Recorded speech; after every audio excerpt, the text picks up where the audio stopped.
you so much for coming. We are so excited to have Rebecca and Ted here today. So Rebecca is from Series Finance. Yep. Ted is from Series Proposal Team. And they worked together collaboratively to plan this for us. It was such a nice thing to do. We really appreciate all the time and effort you put into it. They know a lot, so now's the chance to ask your questions, get things clarified. We work with them all the time, and they are fantastic people. We are happy to have them here. Yeah. All right, take it away. And there's pens if people want to mark up their handouts too. So maybe I should pass this around. Yeah. This is kind of what we're going to cover today. We're going to talk about how to build a budget, going like besides cost category. We're going to give you some guidelines for estimating the costs, and Ted's going to toggle a little bit with that example budget and show you how the costs are estimated. Throughout, we're going to talk about some strategies for how to make sure your project budget includes everything you need for your project. And then at the end, we'll talk a little bit about working within funding limitations. I'm so sorry I put the word compliance on my PowerPoint slide because I'm myself and bored by that, but an important place to start.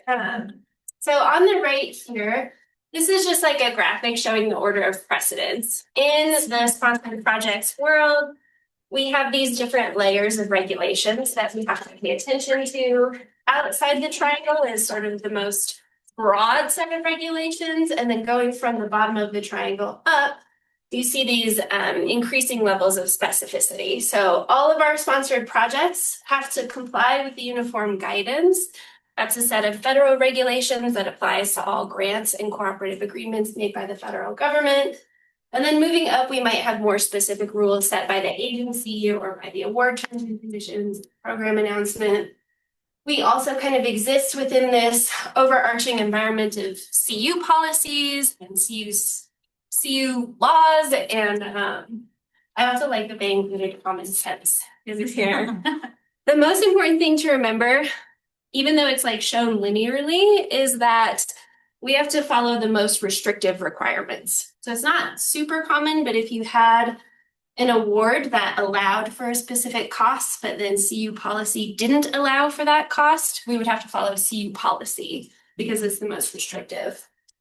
And then most of you, all of you, have worked on sponsored projects before. So you may have been asked a question by me or by the travel team of like, how is this beneficial to the project? What is the business purpose? That's because we have this set of cost principles that has to apply to every cost that we post to a project. I know they're self-explanatory, but I'm going to talk about what each of those mean. So allowable means that the cost is allowed under all of those policies. Allocable means it has a direct benefit to the project. Reasonable means that a prudent person would see it posted on your project and think that it was appropriate and fine. Necessary and essential means that you need it to do your work. Consistent means that it's consistent with CU and industry-wide accounting practices. And adequately documented means we have a receipt or we have some documentation showing how we determined that the cost was appropriate. We don't tend to talk about like cost principles at the budgeting stage, but I am a post-award person, and so I'm bringing it up at the start of this session because regardless of what you have in your budget, any cost posted to your project has to exist within this compliance environment. It has to meet the cost principles, and it has to be allowed under these different like regulatory umbrellas. So costs in your budget are grouped in two main categories.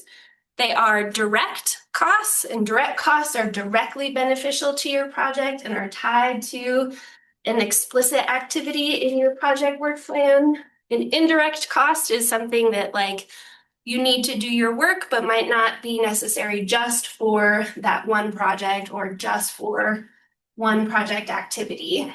I've given you some possible examples. I'm hedging a little bit here because you may know this already, but a phrase we use often is "it depends." So these are possibly things you could put in a direct cost budget. These are possibly things that are covered by indirect costs. But there are some circumstances where an indirect cost might be allowable as a direct cost on a project. And the one that comes up probably most often is administrative salary. That would be salary for an administrative person. Depending on the nature of the work and what you have going on in your project budget, you may have a project that requires more administrative support than is normally covered by indirect costs, and that's why it gets budgeted as a direct cost.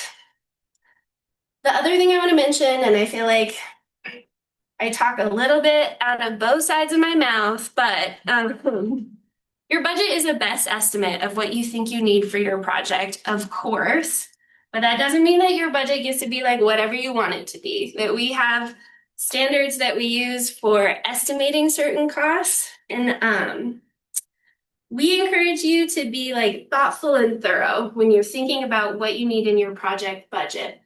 Of course, it's a best guess of what you think you might need to do the work, but it's also more sophisticated than some numbers you might write on the back of a napkin. So we're going to talk about some specific direct cost items in your budget, and then Ted will give us some examples throughout, and then we'll end on indirect costs and talking about what those are before we move into strategies for dealing with funding restrictions. The first cost I'm going to talk about is personnel and costs in the personnel grouping, because this is going to be the largest portion of your budget. Salary and fringe benefits are the most expensive thing you will put in your project, and they're the most important thing. The big headline takeaway from today is that you want to make sure that the salary you have budgeted for your project aligns with the scope of work you have proposed. You don't want to get into your project and realize you can't successfully complete it with the salary budget that you have, particularly because those costs are the most expensive and they're harder to find in a budget at the post-award stage. Ted's going to talk about how we estimate salary and fringe benefits. I have in this grouping of personnel costs, relocation and tuition remission. Those aren't strictly salary or personnel costs, but they're adjacent. So if you have a physician you're going to hire on a project, you want to include relocation so that your offer letter can be competitive. And then if you're working with a graduate student during the academic year, you have to include tuition remission as part of their compensation package.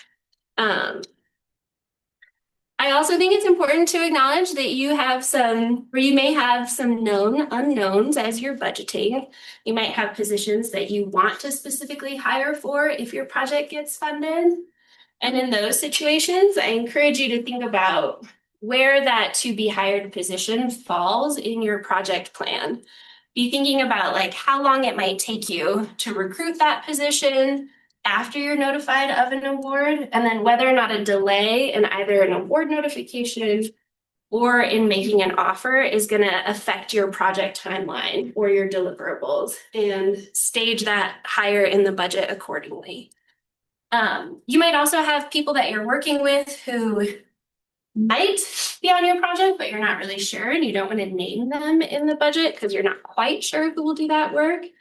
That can be super useful. The only thing I would encourage you to do is make sure that you're getting close to the person who might actually do the work, particularly if the work you have in mind is very skilled or technical.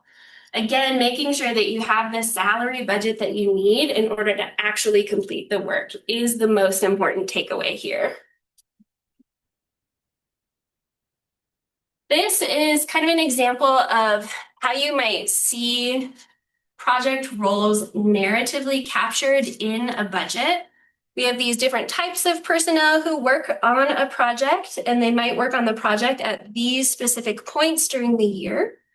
This acronym P months is horrible, but it stands for person months, and it's really just a reflection of someone's FTE combined with their distribution on a project, right? So if you're at 50% time for 1 month, you have 0.5 P months on the project. And then that final column off to the right is just some stuff to keep in mind about these specific project roles. So faculty are typically only budgeted during the summer, although you can include them during the academic year as a course buyout. Research associate or PRA is a pretty big catch-all group, and those are some examples of specific names of positions you might see in that grouping. Postdocs, I primarily see supported for 2 years, often from one project at a time, although it's not necessary that they be supported that way. Administrative assistant salary we talked about is allowed when a project warrants additional administrative effort. And then for graduate students, they have set pay rates that are established by the graduate school. They're limited to 50% time during the academic year. And again, you have to include tuition remission and their mandatory fees when you budget them during the academic year. And then undergraduate research assistants, we have different pay ranges for those roles set by the campus, mainly to comply with, I think, Colorado minimum wage laws. I'm going to turn it over to Ted to talk. Well, I was going to say this at the beginning, but I forgot. Are there any questions so far? Great. You can just shout them out if you have them. Eddie? I'm revealing to you how little I know about computers right now. That's just Oh, no, I feel like I want to move it over. sure. Oh, no. Casey, help us. What? Oh, there you go. I can see her. Okay. Good luck, Ted. Computer is a hurdle. I think the paper handouts probably gave it away though, right? Ted and I are low tech. I love it. So now, if I want to access that, oh, looks like I can. There we go. Well, I guess let's see how well I do. Looking over at this screen. I'm glad you can see it. You've got the handout for the budget. So this is really Rebecca's talk. I'm just an assistant here. And I only get 5 minutes each time she calls me up here. But I will be available for any questions at all that come up after it. Well, you can shout them out anytime. We like that. But if afterwards, I will stay as long as until Rebecca says I have to drive her back to campus.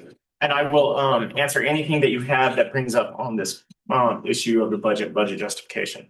But and so not throw off the cadence of this all, let's just do five minutes for this. And what we have here is just a budget where we have the salaries specified for certain individuals that we're going to budget for.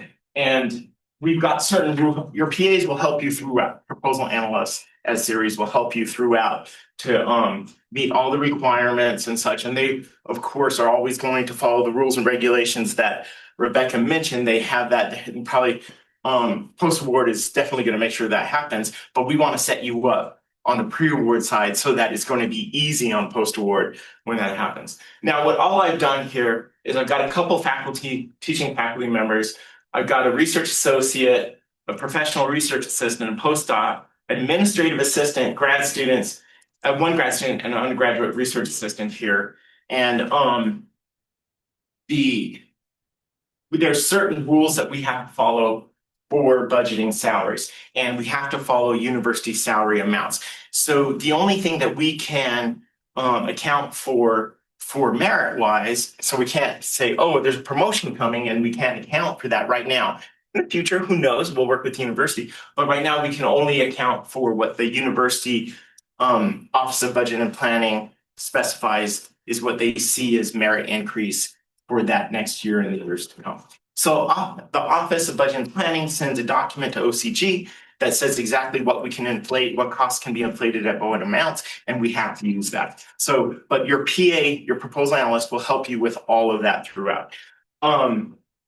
We're using the salaries that these individuals actually have at this time, taking into account those inflations that the Office of Budget and Planning specify for us.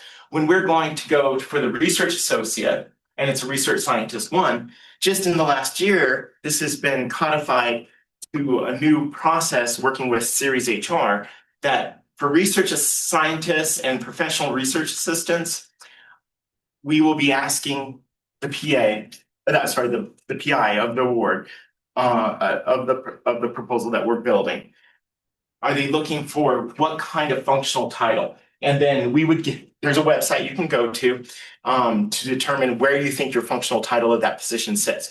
As such, you would not be able to see the salaries for that individual, but we can, and then we would budget accordingly. You will obviously be able to see what that is once it's been put in your budget. Now, we can hop back and forth with your proposal analyst. You're like, oh, I wasn't thinking that. Let's think about a different functional title, what's really going to work for your project. But really what we need is what fits for the scope of work for that project and budget accordingly, right? And so there is now functional titles that you can choose for research scientists and associate scientists, but you can also have a pure associate scientist and a pure research scientist, and we would also be specifying, are you looking at career track 1, 2, 3 or senior for those? And that will all change the amounts that list. You can't see those amounts until you specify what you want us to put into the budget. But you can, of course, work with us to change who you have in your budget, cut back the time, change to another functional title. That's all possible. Sorry. So this one, you can see this budget has an administrative assistant. And the administrative assistant actually shows up on this project because of other costs that you'll see later on here. This is actually a full F&A project, but it is actually going to be assigned an administrative assistant because it has certain costs that puts it over an administrative burden level that we have used an algorithm to determine when that comes into play. This algorithm has been decades in the planning, and I think Rebecca and I actually started this whole process many, many years ago with a very elementary, like, well, if you're going to have this many participants on this project, then we're looking at some kind of administrative burden that has to be accounted for. And I do remember. Yes, watch your foot there, Ted. Oh, sorry. And well, so this has been actually changed to an algorithm that takes into account if there's a lower indirect or a 30 seconds. I know. It's gonna run the mouse for you. And then, thank you so much. And then, so if there's a lower indirect that's being required on this project because the sponsor we're working with, that will increase the administrative assistant time. And then also certain costs that you build into your project, as in participant support costs, will increase the administrative support. But you can see it's not so much. Just the participants that we have on this project, which is 10 participants each year in the project, would only require 2% of an administrator throughout. Graduate research assistant, undergraduate research assistant, there's requirements on how we budget for these. This is a full-time graduate student. So you see 50% time during the AY and you see 100% time 3-month summer. As a PI, you can say, hey, I want the student only 1 month in the summer. That's possible if that works for your project. You can cut back your graduate students to 25% time per the semester, as long as you know that you're going to be putting them 25% time on another project. That's totally reasonable. And that will affect the cost throughout for tuition, fees, and it will, your proposal analyst will adjust accordingly.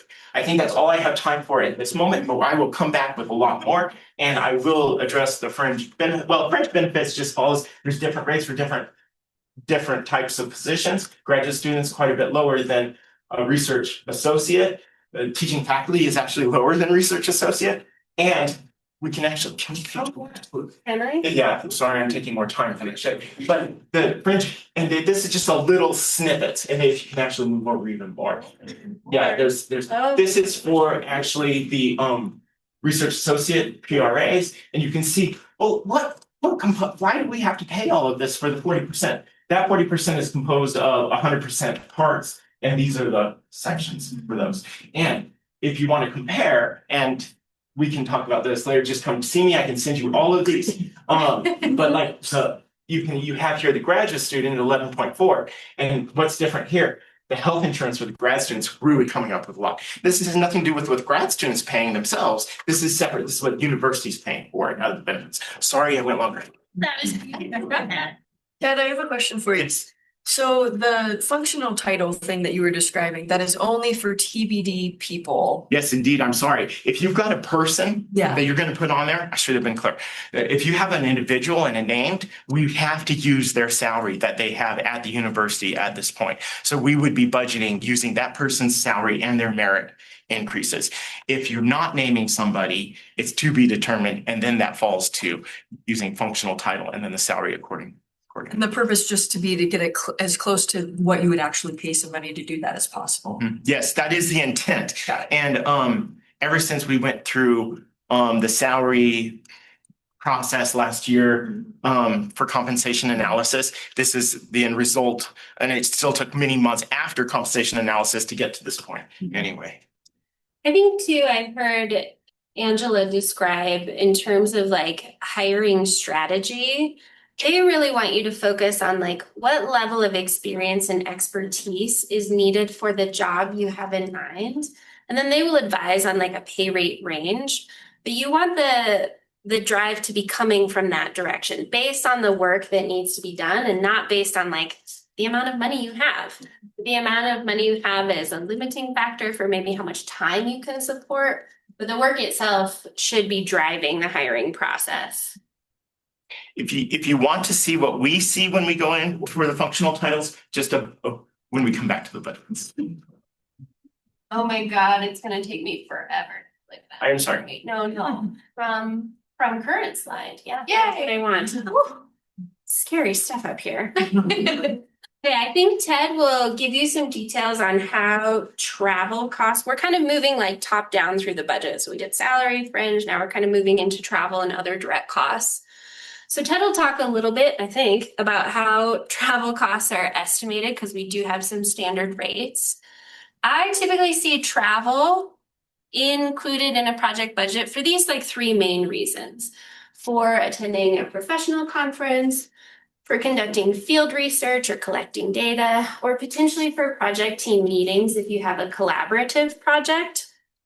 The only thing I really want to stress in this section is that you want to think back to those cost principles and remember that the travel that you're budgeting for needs to be aligned with those cost principles. It needs to be allocable, it needs to be reasonable, it needs to be necessary. Regardless of what you have in your budget, our teams on the post-award side are going to ensure that any travel expenses posted to your project are aligned with those cost principles.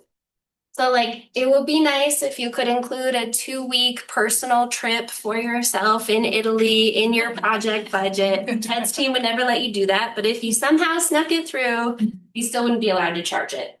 That's really my main point here.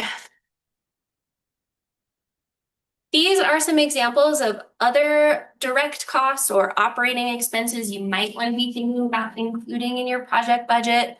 This is just a sample, and our team can help you estimate some of these costs if you're not really sure how much to put down. The operating expenses part of the budget is typically where we have the most flexibility on the post-award stage. So keeping in mind that your budget is like a best estimate of what you need, you also can work other things into this area of the budget if needed. I don't think I have any more to say about that. Can you go over the consultant and independent contractor bits, just because Yeah. that it's actually still confusing. Sure. So There it is, too. an independent contractor or a consultant on your project would be someone who's going to perform some work for your project, but wouldn't necessarily be doing work at the level of a member of the project team or as senior personnel. So like an example I've heard given between, and we'll talk about this next, between like a consultant and a PI of a subaward. It was like if you're playing a game of cards, if you would like give your hand to the subaward PI and they would play for you, that's kind of like the role they have on the project. They are also responsible for completing the scope of work.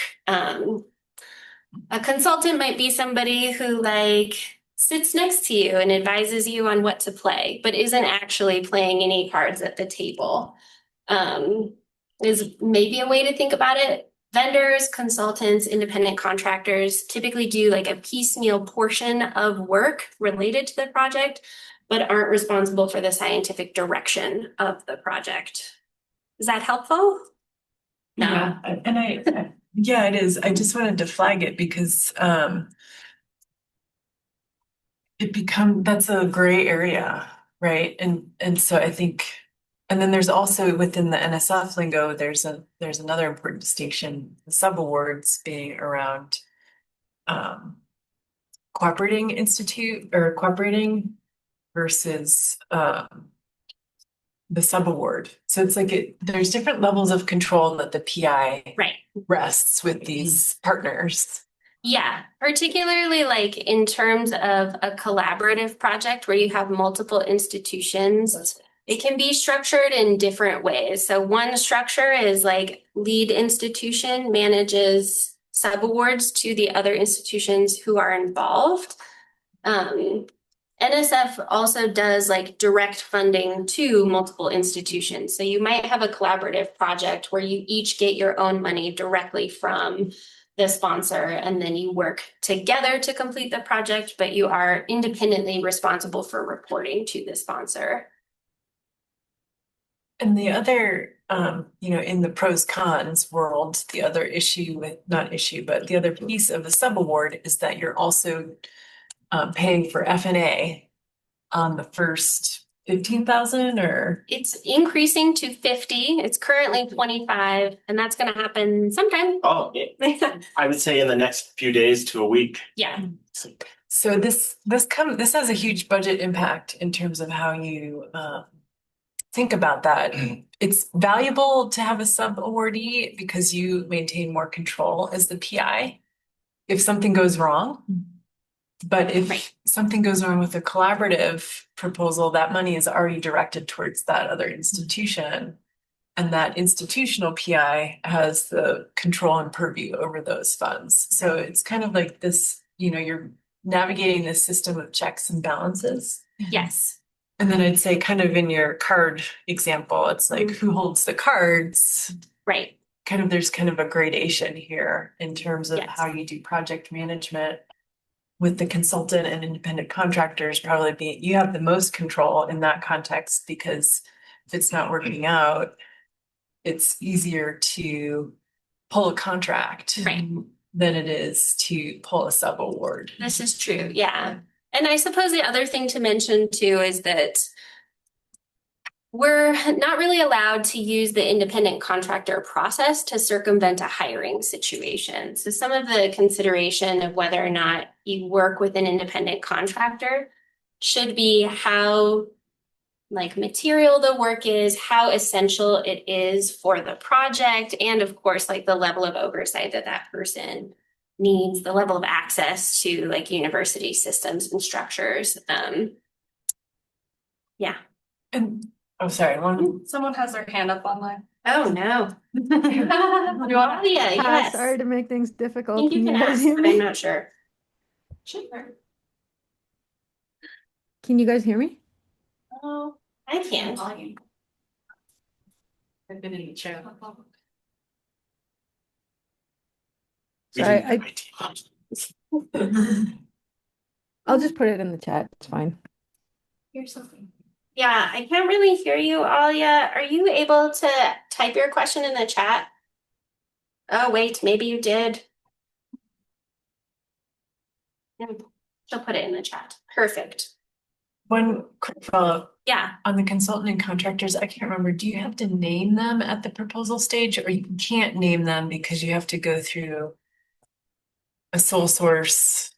Yeah, I would think in general, it's better to name them if you know who you're going to be working with. Some sponsors are going to require some basis for your cost estimation too. So they might even want to see a quote or other backup for how you figured that cost into your budget. Yes, Ed, please add. In an ideal situation, you would be naming them. in the upfront, and you would be getting a quote from them. Now, if we aren't able to get a quote, we can still proceed. But there are entities you will be proposing to that will not allow you to name the service providers. So that in that case, you will not be doing that. You may have in your head who you want, but it has to go through an entire bid process. Perfect. That was my question.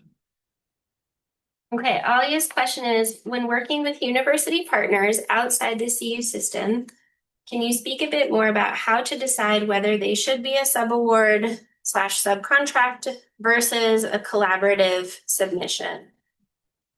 And Jennifer, I think this goes to some of what you were talking about, that really should depend on the work itself, like what you have in mind, and then also how much control each institution needs to have, right? In a collaborative submission where everyone is directly funded from the sponsor, you are only responsible for your institution's piece of the project, which could be good or bad. But I'd say from a PI standpoint, Yes. I'd say how much do you trust your partners? If you trust them and you have an established relationship, worked with them for a long time, then a collaborative submission is totally appropriate. Yeah. But even if you do trust your partner to implement the work, teaming changes, and we've had scenarios play out where significant staffing changes have happened, and then all of a sudden it's like, well, we could do that work here at CU. And if that's the case, it would be easier to maneuver that under a subaward than it would be if it's an existing collaborative proposal. So there is a strategy there, but it also kind of depends on, like I said, what your relationship is with the partner. If it's somebody totally new, you may not want to, you may want to pause and reflect on that in terms of how you want to move the money, because it happens. We've all seen these dynamics play out in different ways. It's not that you can't go to NSF, for example, and say, hey, we want to switch this collaborative to a subaward, but it has to go through several layers of approvals and it takes time. And so there's just. Yes. Pre-award actually has a policy on this issue, and can I see? Please. So we actually require that it go collaboratively if there is a collaborative possibility, unless the PI comes to us and says, which is exactly what you said, is I need to have control of this individual's or this group's funds. Then we will do it via the subawardee. But without that designation, we will require collaborative in situations where it is possible to have collaborative. Just to limit the amount of confusion when it comes to NSF, NSF says both of these are collaborative proposals. There's collaborative proposals, two types. One where it's a proposal from one organization with subawards, and the other collaborative proposal where there's multiple organizations proposing at the same time. They just both call them collaborative. Only one of them gets a designation of collaborative proposal at the top of the title. Is that confusing to everybody? Yeah, Sibeli, did you have a question? Yeah, I have a question regarding the publication costs. Yes. Because usually, we publish the papers, they are accepted after the award. Yeah. Yes.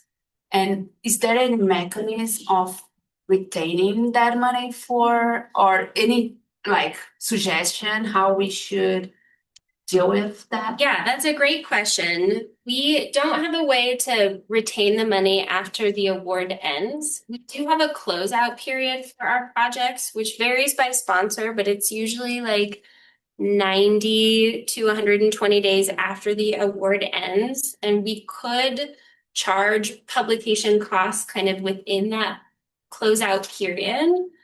But after that, the money, if it's unspent, it just goes back to the sponsor. So one suggestion would be to request a no-cost extension for continuing the work of writing the paper and submitting the publication. You have to have active work that you need to do on a project in order to request a no-cost extension. It can't just be to extend the period in which you can spend those funds. And then also just like trying to plan ahead as much as you can. We will talk later on about departmental indirect cost recovery too, which is a possible mechanism for you as the PI of the project to get some discretionary funds returned to you that you could use for publication costs. But we're pretty limited by that closeout period if your project has ended. Many years ago, we used to take the unspent publication budget on NSF awards and move it into an account that the controller's office managed for us. And then just whenever your publication came in, we would pay for it. And then when we were audited by NSF, they said, no, you can't do that. Sadly, that period has ended for us, if only. Thank you. Yeah. Are there any other questions on, yes? Not dwell too much on this whole sub-award and. Yeah. Let's say you're applying to not NSF or any of the big funding agencies, but like one that has a lot unclear rules. Mhm. What would your guidance be? And for example, you don't expect that you'd be able to do a collaborative agreement, but you would be way between like a sub-award and using them as a contractor. What would your guidance be on that distinction? Like Let's say thinking of a non-standard sponsor and just deciding whether or not to work with them as work with another institution as a sub-award. Yeah, you don't expect actually that they're going to have a lot of guidance on this. So how would you internalize how to approach that? Yeah, that's a good question. Oh. And yeah, I feel I sensed you. Just told me to shut up. No, thank you. That's great. And it actually, if it relieves a stress about the issue, is there's actually a determination that can be made based on what you want to do for where it really fits. And it's not really a choice as long as we can clearly get it out of the gray. And are these people that you're going to work with, this other entity, are they involved as authors in your research? Meaning, are you going to publish with them as an author? Are they part of interested in the final results, the ultimate results of the research? If they're as embedded, as involved as you are with the actual results of the research and the publications that you're going to be making and their second author and such like that, that is a subcontract sub-award situation. If you're working with an entity, like you said, outside of NSF and some who knows who it is, that you're talking about a contract situation in that. We can do subcontracts for those. And however, if you're working with not an entity, but an individual, that individual is always going to show up as a consultant on your budget and will be working in post-award, even if they are a co-PI. And it can happen. It's somewhat rare in some cases, but you can have a consultant be co-PI on your project and be involved in the research and still be under consultant if it's an individual, because the University of Colorado will not sub-award or subcontract to an individual. And that is why. We do have two. OCG has some like pretty helpful pages used to on like determining a sub-award versus a vendor. I can include that in the resources for these slides too, so you can peruse. But does it help at all that if they're part of your science, if they're interested in the actual science results and they want to perform the research with you, that's more of a sub-awardee kind of thing? It does. It doesn't help me in the moment, but it will in the future. Yeah, but if you have somebody that you just need to run a process and you need them to check samples and give you data from that, but all they're doing is running the samples and giving it, that's just service. And they cannot be a sub-award at that point. Thank you, Ted. I'm moving on a little bit in terms of other direct costs. These things don't really go together, but they're all restricted in some way by the sponsor. So I wanted to kind of talk about them together. Something I want to emphasize at the beginning of covering this slide is if you have these costs, participant support, capital equipment, or subawards in your budget, you should be thinking about including in your salary budget the time that it will take the PI or the project team to oversee what is happening in these costs. These involve additional administrative effort from the project team, and you want to be aware of that up front. So participant support is difficult to define without using the words participant or support. But it's basically stipends or expenses that you pay on behalf of someone who is taking part in your project in the role of a participant. Usually it's in conjunction with a conference, workshop, or a training activity. Something you should keep in mind is that participant support is limited to certain types of people, so you cannot have any CU employees in your participants.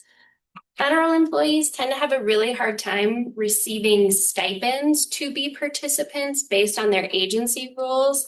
So if you're doing a workshop and you think a big audience for that workshop might be feds, you may want to think about excluding stipends and instead covering more costs for participants in the moment.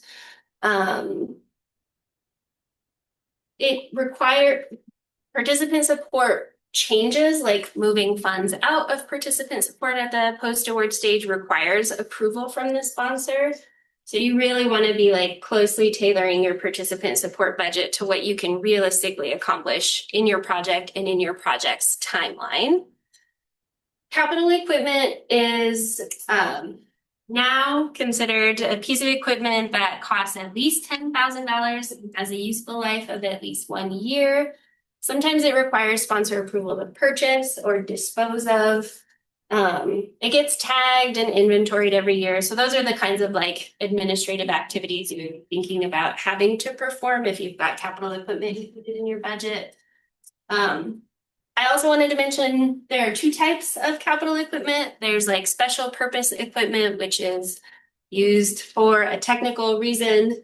And then there's general purpose equipment, which is something I would know how to operate, like a microwave or a desk.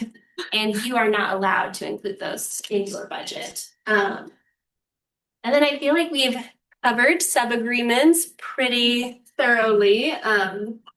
But like Jennifer mentioned, we do capture indirect costs on the first $50,000 to each sub-award included in the budget. These other two costs are ironically exempted from indirect costs, even though they involve a lot of effort. Is there still an education requirement for participant support costs? As in, it needs to be a training activity? Yeah. Or a benefit to the individual, to the participant. Yeah, so typically participants are participants because they are taking part in an activity for their own benefit, is kind of like the weird phrasing. I will say there's a lot of gray area in participant support as far as like training can take lots of forms, right? Like just getting a grant and running it as a PI is a form of training, right? And that's not necessarily a training grant. That's just the reality of the situation. I would say it's best to evaluate on a case by case basis whether the specific activity you have in mind really does fall into participant support or if it should be captured elsewhere in the budget. Do you want to go back to your budget and give? Sure. On the pre-award side, we do make sure that if it's a participant support, that there's a benefit to the participants to be able to include it in there. Beautiful. But if the PI tells us there is, we trust our PI. I guess one quick follow-up question. So if you were having people who are part of like a forum or something, and that was for your research, then that would not necessarily go under participant costs, even if they were like participating in a working group or something like that. Like, would that be under research costs or something? Yeah, it depends on like a study subject, a group of people that you're getting together to like observe how they do a thing is not a participant. We do, particularly in this group, we have working groups budgeted as participant support. I don't know that I can give you like a clean answer, like, yes, that is for sure a participant support activity or no. Typically when we're like convening a group of stakeholders to get input on like certain, I don't know, data collection, data retention practices, that seems like an appropriate participant support activity.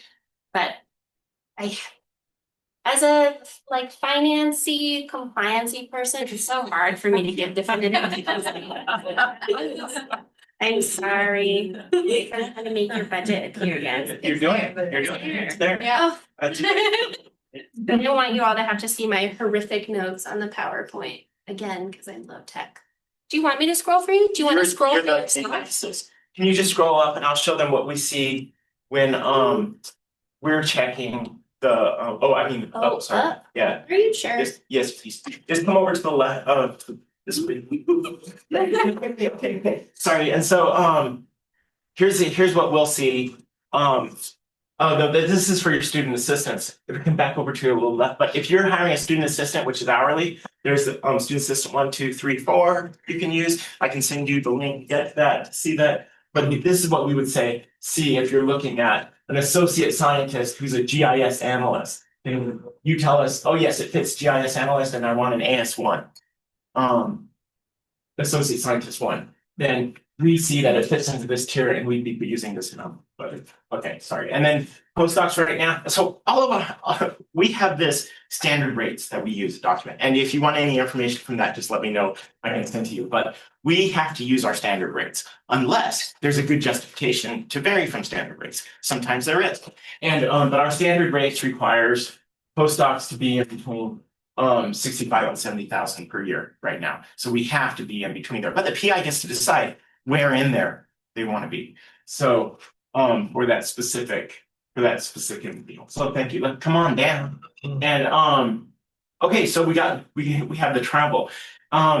Before we go to travel, what shows up before travel, and I don't have in here, there it is, capital equipment. Big computer server. Now, are you buying that one computer itself as a computer? It's possible, $100,000 machine. That's great. That fits capital. I say that 100,000 because things are changing right now between $5,000 if you're working with my team right now.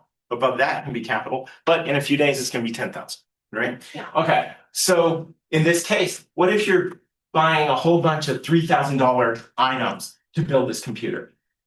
That could be a fabrication, and we can budget in capital equipment that fabrication, and all the different $1,000 pieces. We'll just list them here. Comes out in 100,000, and it can still be a piece of capital equipment if it is actually really going to be a computer that you're going to use that functions together. And F&A in most cases would not be assigned. And why do I say in most cases? And that's with participant support too. Sometimes F&A is assigned. Why? And that's if you have a situation where we're responding to a solicitation that is not requiring us to use MTDC, which is modified total direct cost, but something that allows us to assign indirect on total direct cost. And that can happen. We've had a couple of these recently. Modified You total lost this completely. Lost this completely. Step back and say what F&A, does everybody know what F&A is? that's the indirect So And we F&A, looked overhead. in more detail too about F&A, but it is charged on direct costs in your project budget. So for every direct cost expense that isn't exempted from F&A, we charge 56.5% as indirect costs to account for the indirect costs that are supported by the university for sponsored research. which is probably the most important number to remember out of this discussion. The university's overhead rate is 56.5% Currently.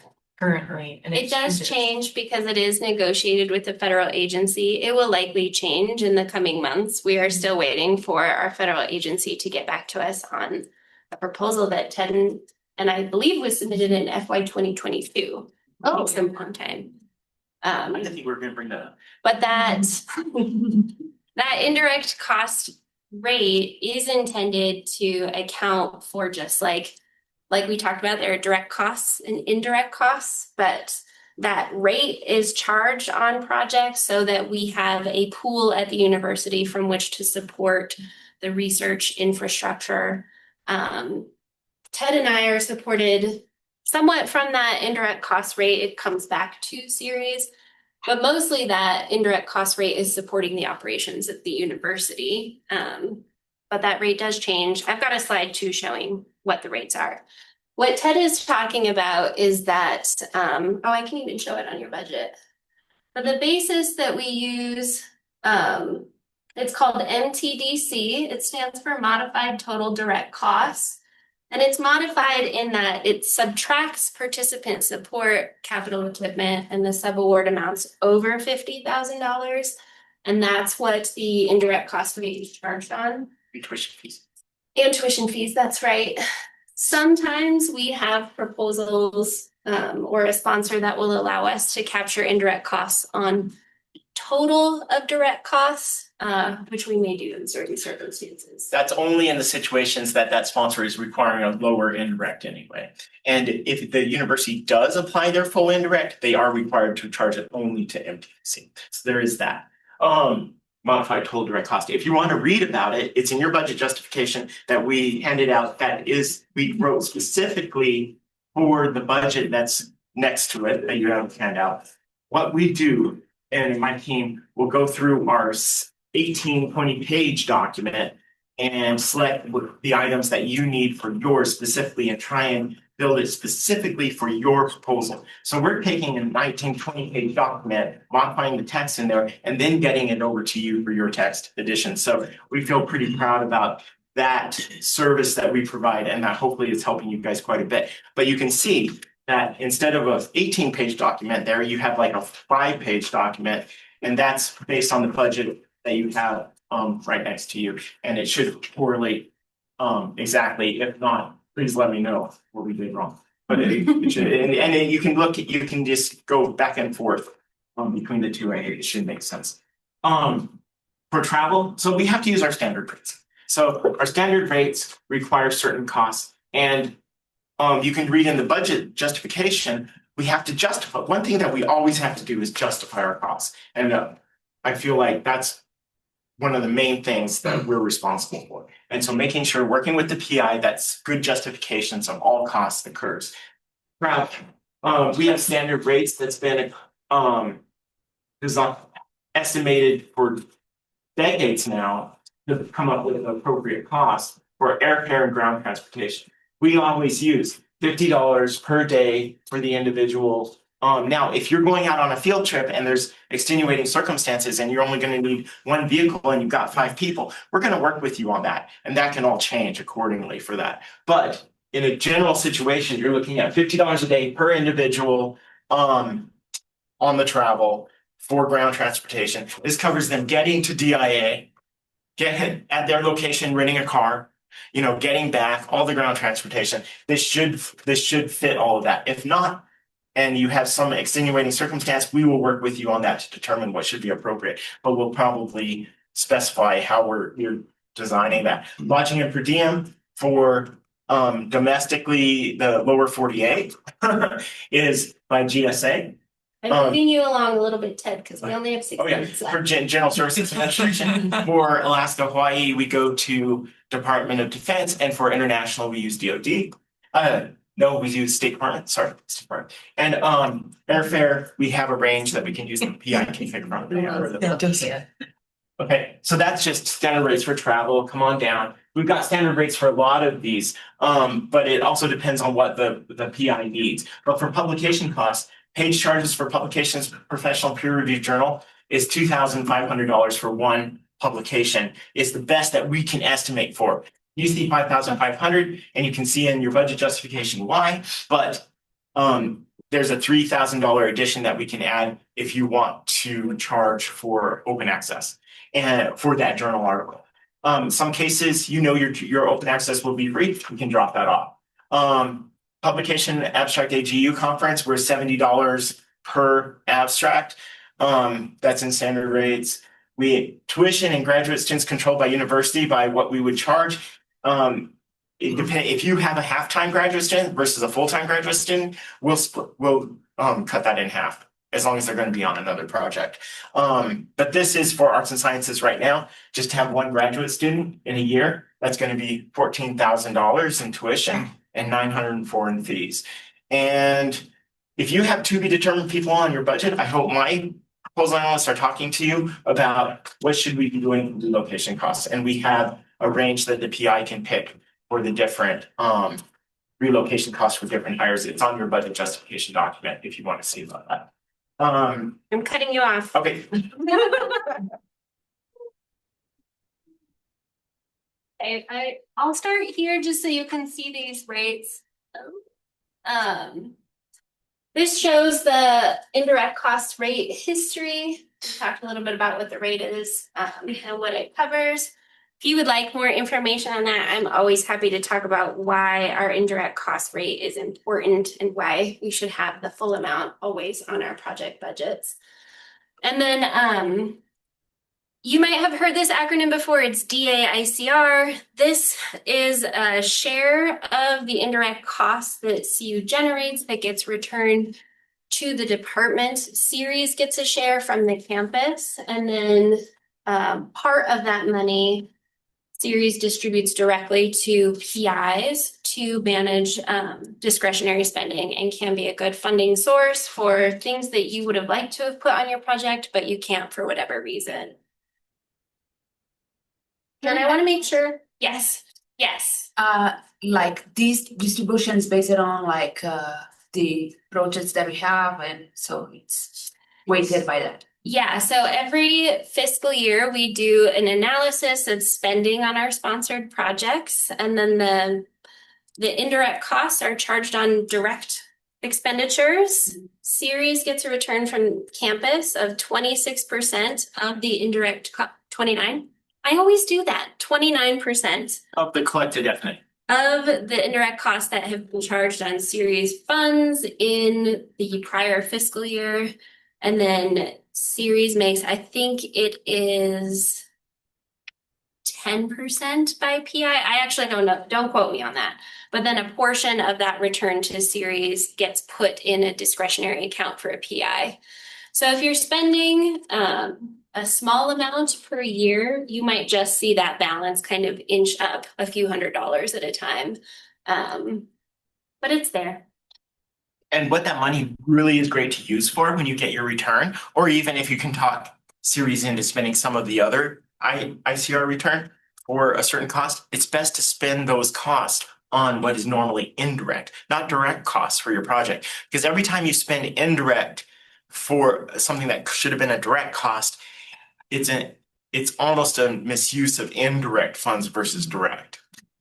Yes, that might be too in the weeds, but Okay. I hear what you're saying. And I promised I would give some strategies for like how to make sure you have what you need. So these are just a few things. One, when you are looking at a solicitation, you also want to pay attention to the funding amounts. You want to be looking for budget information. If the anticipated award is given, how long the project's going to be. You want to look for any specific direct costs that might be excluded. There are some sponsors, for example, who won't pay tuition. And so if you want to have a GRA work on that project, you need to come up with a funding source for covering that cost because the sponsor won't allow it. If a sponsor has a required indirect cost limit, which is fairly common with certain foundations, your proposal will go through a more thorough review and needs approval from WLEAD, partly because our indirect cost rate doesn't really recover the full indirect costs associated with the project. And so WLEAD approves the submission of all of those projects because they come at a greater loss essentially to series. But the biggest tip I can give is that you should ask for a rough estimate from the proposal team really before you even start writing your project description. You could give them a bullet list of like, hey, how much would it cost if I had these 4 people working 3 months a year on this project? And then you would know before you even get into the weeds of writing your project, what you can afford and should align the things that you're proposing for your project with that salary budget. This is like such a bummer to end on, but I do want to mention also that if after your submission, you are asked by the sponsor to reduce your budget, you also need to be reducing the scope of your project to align with the lower funding limit. Like Ted has said, we have to justify all of our costs. So everything that goes into our submitted budget, we said we needed. And so if we've got a lower budget cap, we need to take out some project activities. We need to scale back some of our deliverables to go along with that lower funding limit. But that's not going to happen. You're just going to get all the money that you asked for. That's all we have. Yeah.